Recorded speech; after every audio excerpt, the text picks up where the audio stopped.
नमस्कार, आप देख रहे हैं वॉच इंडिया न्यूज और मैं हूं आपके साथ सीमा ठाकुर। देश दुनिया की बड़ी खबरों में आपका स्वागत है। यूपी के औरैया में भीषण सड़क हादसा, 2 ट्रकों की टक्कर में 24 मजदूरों की मौके पर मौत। कोरोना मामले में भारत चीन से आगे, अब तक 86,000 लोग संक्रमित। मौसम विभाग ने दी चेतावनी, अगले 24 घंटों में आ सकता है चक्रवाती तूफान एमएफएन। और अब खबरें विस्तार से। महाराष्ट्र इस वक्त देश में कोरोना वायरस से सबसे ज्यादा प्रभावित राज्य है, जहां पिछले 24 घंटे में महाराष्ट्र पुलिस के 89 पुलिसकर्मी कोरोना संक्रमित पाए गए हैं। अब महाराष्ट्र में कुल 1140 पुलिसकर्मी कोरोना से संक्रमित हो चुके हैं और 10 की मौत हो चुकी है। 268 पुलिसकर्मी ठीक भी हुए हैं और 862 का इलाज चल रहा है। शुक्रवार को कोरोना वायरस संक्रमण के 1576 नए मामले सामने आने के बाद संक्रमित लोगों की संख्या 29,100 हो गई है। उत्तर प्रदेश के औरैया में गांव लौट रहे मजदूरों के साथ दर्दनाक हादसा हुआ है। एक चाय की दुकान पर खड़े मजदूरों पर एक ट्रालर पलटने से 23 मजदूरों की मौके पर मौत हो गई और 35 मजदूर घायल हो गए। यह हादसा शहर कोतवाली क्षेत्र के नेशनल हाईवे 2 पर हुआ है।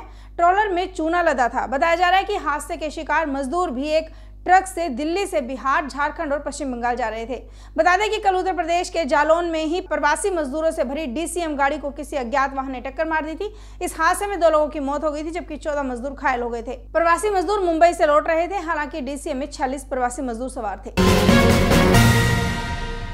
कोरोना संक्रमित मरीजों की संख्या के मामले में आज भारत चीन से आगे निकल गया है। भारत में अब तक 85,940 मामले दर्ज किए जा चुके हैं। वहीं चीन में कुल संक्रमितों की संख्या 82,933 है, जो भारत से 3,000 कम है। सबसे ज्यादा संक्रमित मरीजों की संख्या के मामले में भारत अब 12वें स्थान पर पहुंच गया है।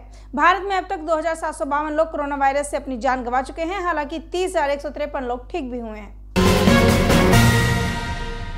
ट्रंप ने निभाई दोस्ती, कहा मिलकर कोरोना को हराएंगे, भारत देश को देंगे वेंटिलेटर्स। अमेरिका राष्ट्रपति डोनाल्ड ट्रंप ने कहा कि वे भारत को अनुदान के तौर पर वेंटिलेटर्स देंगे। ट्रंप ने एक ट्वीट में कहा कि मुझे गर्व है कि अमेरिका भारत के मेरे दोस्तों को वेंटिलेटर्स का दान करेगा। हम इस महामारी के दौर में भारत के साथ हर वक्त खड़े हैं। हम लोग वैक्सीन बनाने में भी एक दूसरे की सहायता कर रहे हैं। ट्रंप ने कहा कि हम साथ मिलकर कोरोना जैसे दुश्मन को मात देंगे। मौसम विभाग ने अगले 24 घंटे में चक्रवाती तूफान आने की आशंका जताई है। इसके चलते पश्चिम बंगाल और ओडिशा के कई इलाकों में भारी बारिश की चेतावनी भी दी है। इस तूफान को एमएफएन का नाम दिया गया है। बताया जा रहा है कि बंगाल की खाड़ी के दक्षिण पूर्व में सुबह 5:30 पर कम दबाव का एक क्षेत्र देखा गया, जो अगले 24 घंटे में तूफान का रूप ले सकता है।